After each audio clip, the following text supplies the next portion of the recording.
हमारा देश इससे पहले 1947 को आज़ाद तो हो गया था, परंतु हमें स्वतंत्रता पूर्णतया 1950 को 26 जनवरी को मिली थी, क्योंकि आज़ाद तो पशु-पक्षी भी होते हैं।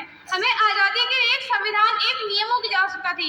वो नियम हमें सन 1950 को मिले थे 26 जनवरी के दिन, यानी कि कल के दिन, आने वाले कल। 26 जनवरी से 1950 को हमारे देश का संविधान लागू हुआ था। इससे पहले 1906 में भारतीय राष्ट्रीय कांग्रेस स्वराज की मांग के प्रारंभ से ही हमारे देश के संविधान की मांग प्रारंभ हो गई थी। उसके पश्चात 1922 में महात्मा गांधी द्वारा संविधान की मांग की गई। 1928 में मोतीलाल नेहरू और 8 अन्य कांग्रेस के सहकर्मियों द्वारा एक संविधान की रचना की गई, परंतु वह संविधान मान्य नहीं हुआ।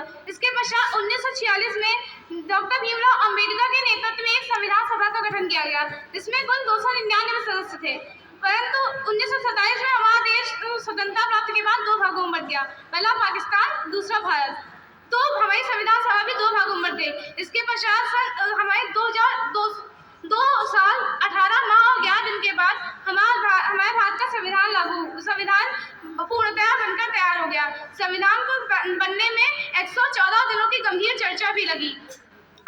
इसके पश्चात 26 नवंबर 1949 को हमारे देश का संविधान बनकर तैयार हो गया और 26 जनवरी 1950 को हमारे देश का संविधान लागू किया गया। Thank you.